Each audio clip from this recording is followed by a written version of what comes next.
A lot of enterprises are looking at and even starting to adopt Teams as their major point of collaboration inside their business. Well, this is Dev Radio. What about the developer story? How does this work with DevOps? Absolutely right. We need to get the Teams team on this show, and that's this episode of Dev Radio.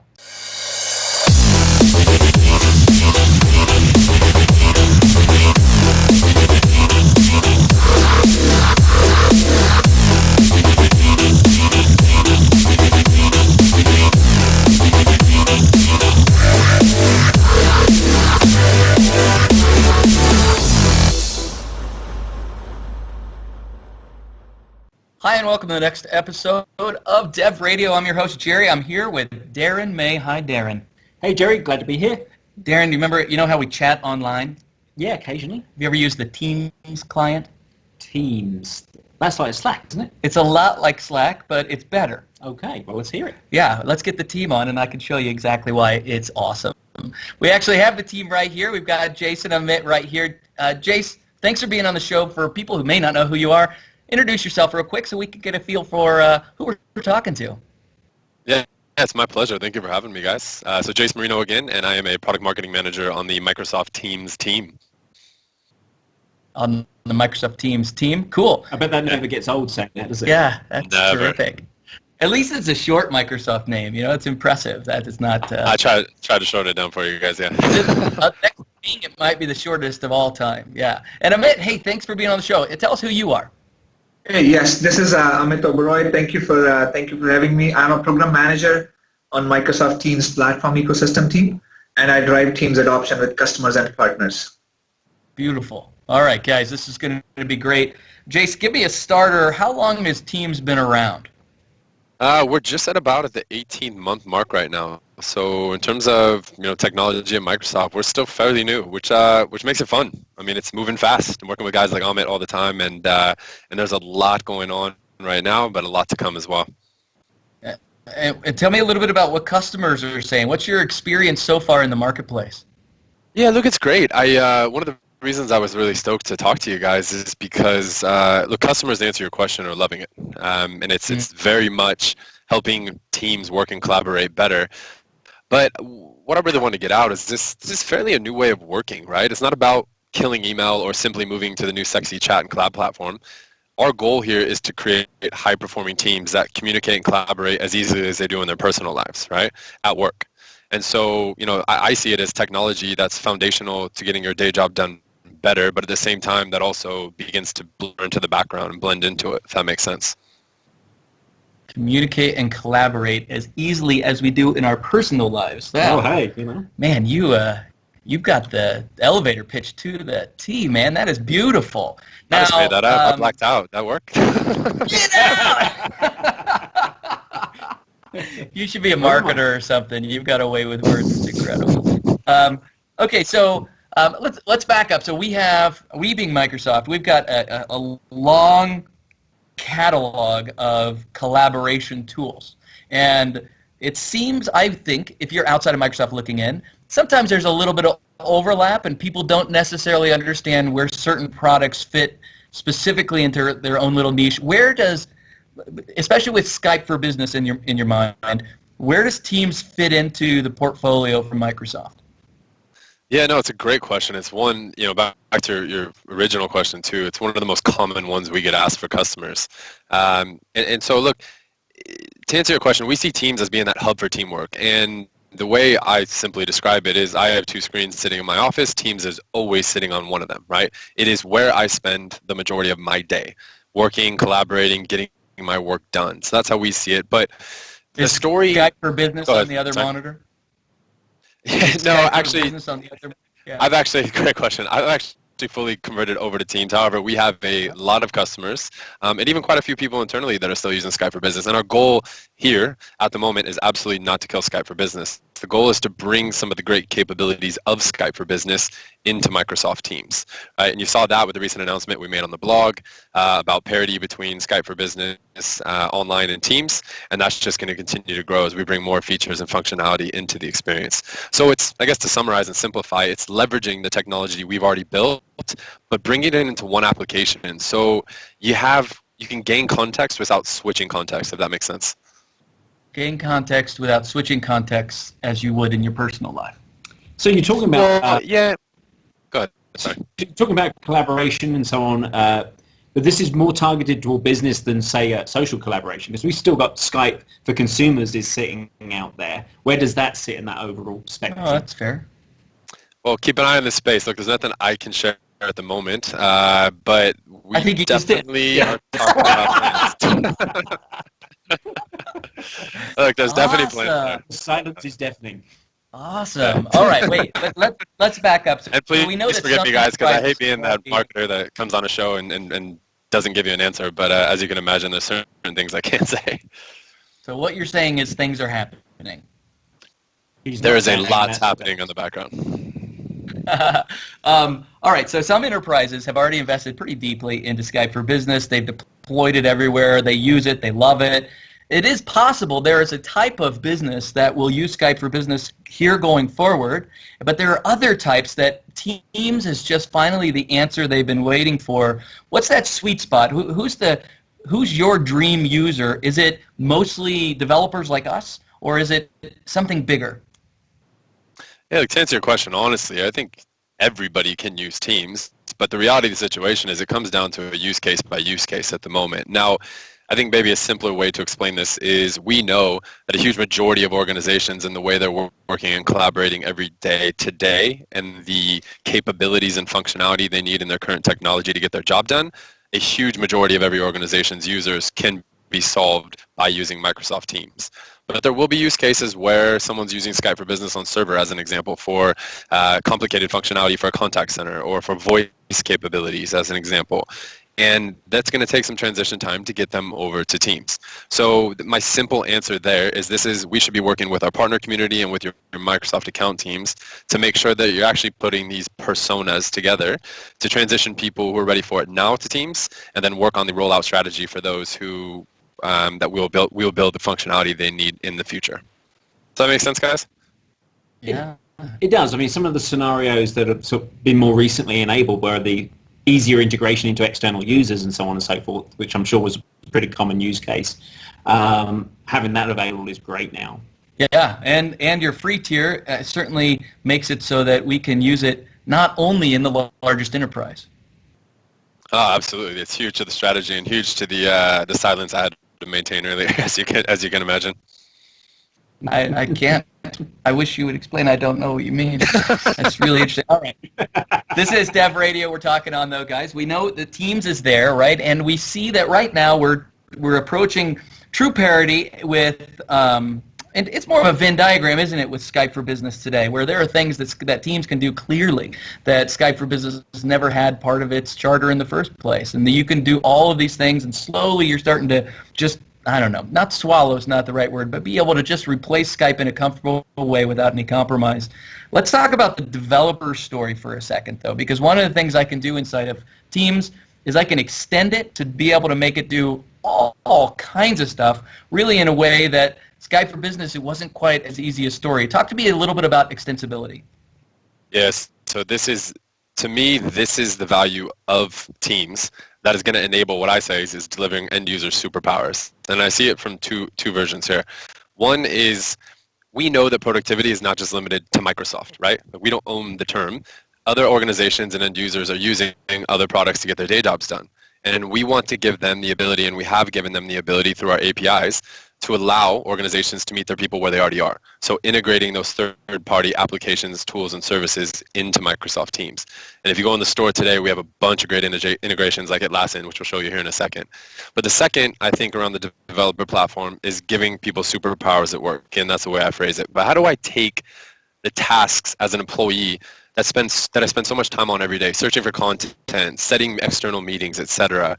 How do we make that simple so I can focus on getting my job done better and adding more value to my organization? And that is key to having developers onto the platform and building on top of it. Okay, Jace, before we start talking about this integration, talk to me about why this integration is important in the first place. Absolutely. Again, it's about meeting end users where they are. So our goal is when you roll out Teams, it's not just the hub for workplace and Office 365, but it's giving you the ability to integrate with the tools that organizations and users are already using every single day. And Atlassian is a huge company that's got a ton of loyal, great end users who love their products, right? Actually, Ahmed and I were just at their conference last week in Barcelona, and they're doing fantastic things for their end users. So in order for us to be able to deliver the best experience for our end users, we need to be able to integrate. And that's why we have people like Ahmed on the ground doing this every single day with our best partners. Awesome. So teams obviously wouldn't succeed if we said change everything you've ever invested in and come over to what we want you to do. We want to kind of meet where they are. Amit, talk to me a little bit about the integration. So yes, we have a couple of really good, great integrations from Atlassian products. They basically enable their customers on daily basis to improve software development, project management, collaboration, and code quality. So the two integrations I want to talk about today is Jira Cloud and Bitbucket Cloud. Jira is kind of a project management tool where you can actually create work items, you can log work, you can comment on it. You can basically have all the collaboration within a team for a particular project, and you can create work items around it. Bitbucket, on the other hand, is for the devs who write code, and after they write the code, it's a repository, so you can merge the code, you can create pull requests. So all that can be done today within Teams. So this product is an analog to Visual Studio Online, where we've got the project management capabilities, issues, tracking, and so on, as well as source code control. Yes. So in my mind, there are three kind of main stacks for devs that I have. One is definitely the Microsoft stack, where we do all the things that you mentioned, from project management to code quality in Visual Studio. Second is Atlassian. They have a great suite of products, from Jira Cloud to Bitbucket Cloud. They have Trello, they have Confluence, and the third one in my mind is the open source, where we one of the great products is like GitHub. Mm-hmm. So those are the three main silos I have for DevOps. Right, and so we're going to focus on the Atlassian integration now, so why don't you go ahead and show us that? Yeah. Sure. Okay, Amit, I can see your screen. It looks like I'm looking at Teams. Yes, so I'll quickly talk about our app gallery. So this is a team, here is the team view. On the left you have a set of the teams. Here are the different channels. And in one of the channel, I just want to add a Jira Cloud app. So you click on app gallery, and here you see all the apps that are there. You click on Jira Cloud, and then you basically configure Jira app with your Jira account. I have so you basically enter your Jira account here, and then you can we provide the configurations where user can choose what kind of view they want to add as a tab in the team. You can add the view for a particular project. You can add the view for a particular work item. Let's say I only want to see tasks, or I only want to see bugs. In interest of time, I've already pinned the Jira Cloud tab here, and I've pinned it for a particular project where you see all the work items for that particular project, be it a bug, be it a story, be it a task. So here are a set of different tasks. So I'll basically start by creating an issue. In recent updates that we did a couple months ago in the Jira app, we basically enable users so they can go ahead and create an issue within the team itself. So I'll just go ahead and create a task. I'll say set up repository for code check-ins. And then you can change the priority. I'll say priority for right now is medium. It is unassigned. I can assign it to myself, and you create it. As soon as you create it, we refresh the view in Teams itself, and then you see this is the latest item that I created. You can click on it, and we bring up the description view where you have some more details about it. You say who is it assigned to, what is the status, what is the priority. You can add more description from here, or you can choose to add a comment. You can change the status from here as well. So in backlog. So as soon as you make a change, we again refresh, so we always show users the latest progress. So this is the team view, and I can actually share with my team on the item that I just created. So here is the item that I created. I now share it with the whole team. Since I pointed it to Megan. Megan will get a notification, but I am in the team scope. Everyone will get the notification, and everyone can see what all conversations we have for this particular item. So now this item is assigned to me, and I'm going to work on it. Doesn't make sense to pollute this whole team channel. So we also have a personal app for Jira. In this app, you will see all the changes. Anything that you do will be in personal scope, and basically only you will be able to see. So when I say help, this will show me all the items that Jira Cloud can help me with. So this is a bot, and Jira bot basically can help me create a new issue, find an issue, log number of hours, vote, unvote, a set of items. So since I created an issue, let me just go ahead and find it. I'll say, let's see if I can find it with repo. So this is taking advantage of all of Microsoft's innovations with bots, with adaptive cards, and so on and so forth to really give us this integrated experience. Yes, yes. So like I just typed repo. I didn't even type the full word because I wasn't sure what exactly the words, let's say for example, I put it into there. So it will give me the list of all the work items that has that keyword in it. So I created, because I'm working on this one, so I'll just select this one. When you select the item, you get a rich card that will give you some detail about what the work item is, who is it assigned to, what is the status, what is the priority. Now I can, let's say I spent like 5 hours on it. I can say log out work here. When you log the work, we give you a fixed like how much time you have spent, and then you have a custom option as well, where if you have spent more than 8 hours, or let's say I was talking about 5 hours, but here I logged 2. When you log these hours, those hours get logged in the item. I can actually go to, if I go to Jira Web, I will see that my item has been reported. Now let's say I want to make more changes into the item. I click on that edit button. When you click on the edit button, it will give you a more rich card, adaptive cards, where you can actually comment on the item, change the priority, add more details into the summary, description, or you can actually go to the Jira Web from here. So let's say I want to change the priority. There is some change that we need to work on it. Now the priority is highest. We need to get it done ASAP. So as soon as I click on update priority, we refresh the card in place, just so we know, just so user can see what items have already been done. We have another capability, Jira Connected, that basically pushes out notification based on however you have set up those notifications. So if I have set up my connector to show changes in priorities, changes in text, changes in description, I will get the notification when and where I change those notifications. So let's say I want to add some description here.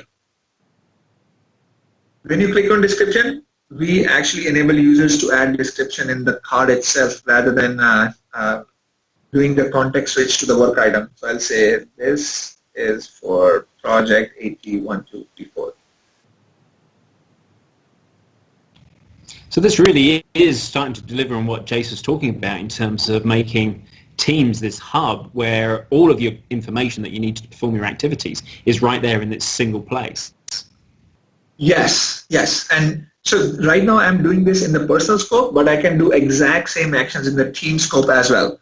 So my team can also see what exact items I'm working on and what all actions I'm taking there. So I added a description, and then we actually refresh the card in place to now show the description. Earlier it wasn't there. In the personal scope, you can also see all the items that have been assigned to you.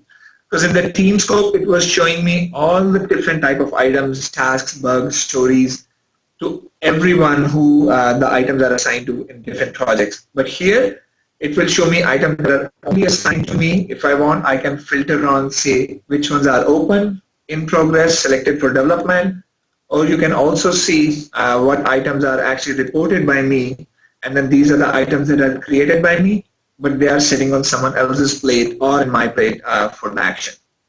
So nice. This is so like you can see here, Igor is working on it, but the item has been reported by me. Mansoor is working on it, item has been reported by me. We also have another capability. If you stay for any of the item for just a fraction of a second, And if the title is too big, we actually expand it so the user can see the whole title rather than clicking on the item and then opening the description you to see the details. Got it.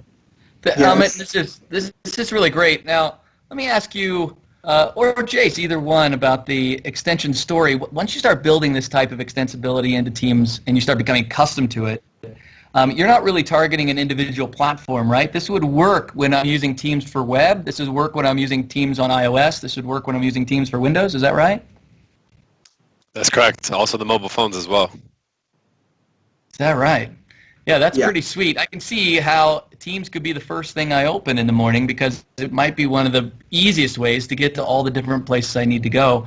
And it also, has all the authentication wrapped up in it as well. So all these times when I'm expecting to log into GitHub in the morning or whatever, I can start having the same experience except Teams wraps it all up for me. We need to start working on our Visual Studio extension for Teams. Yeah. I'm sure you guys might be working on it. So one thing I want to add here is what Jay said. It will definitely work on all the different platforms and operating systems. But there are a few features which we are actively working on. So what you see today on desktop client may or may not be enabled exactly on mobile devices. But we are actually working on bringing all the same experiences there as well. So this is for users who say, okay, I see on my desktop client, but I don't see this feature on mobile. So basically, that means either that's in progress or we are actually doing the development or it's in testing phases and should be enabled soon. This is a compelling thing for developers to be able to see. Not only they can use this, but also they can extend it themselves. What do you want developers to hear? Honestly, I want them to go try it out. I get a lot of pushback from developers, and you touched on it earlier initially, as they try to compare us against Slack and everything that they're doing in Slack. And our goal is not to be Slack. There's enough market out there for both of us. But as you saw from the demo, there's a lot of similarities. And the reason I'm bringing this up is I get a lot of devs that ask me, do you integrate with this? Do you integrate with that? When we showed the demo that Amit did last week at Atlassian Summit, where Slack was also present, one of the most common things we heard from people in the audience was, we didn't know that existed. One guy goes, I'm going to go kick my CIO's butt to get us on Teams. And so my ask again is just to go try this out. We are building this platform, but the most importantly, feedback to us. I am working very hard to create a community around this, so we are not this faceless entity. So we're working with you guys and creating this, feedback experience where we can work. So stay tuned because we'll have quite a few announcements on that. Where do you send developers? They want to go on the web. They want to read a little more. They want to be involved in your community. What's the touch point? Let me get this landing page for you real quick. So it's developer.microsoft.com, and you do /Microsoft Teams. All of our content's right there. Happy to send this to you guys as well. But this page is also getting a bit of a facelift as part of my role to make sure that this is the landing spot you go that points you in all the directions that you need to be. All right. I'm going to ask you one more time just so you don't say all the extra stuff. Okay. Yeah, so, sure. You know what I mean? Jace, right. we should talk about freemium as well. Because some of these apps like Jira, Bitbucket, they are enabled in freemium, and since this is for our devs, you should mention that they can go and try it out in premium and see how these apps work there. Okay. Do you guys have enough time for that? At least to answer this one, Jace, I'll ask it one more time. Just tell. Here it goes. When developers are looking to find out more and they want to go someplace, where do you send them? Yeah, absolutely. Developer.microsoft.com /Microsoft Teams. All right. Cool. Guys, this has been an incredible call. I tell you what, there's so much going on. There's so many features we didn't get to cover. We didn't get to cover the Bitbucket integration. We didn't get to talk about the freemium stuff. Yep. There's so many pieces about that are built into Teams that people don't know about yet. I think we need to have about 20 more calls just like this so we can cover some of those. But in the meantime, guys, thanks for being on this episode. Thanks, guys. It's a pleasure, guys. Thanks for having us. All right. Thank you. Bye.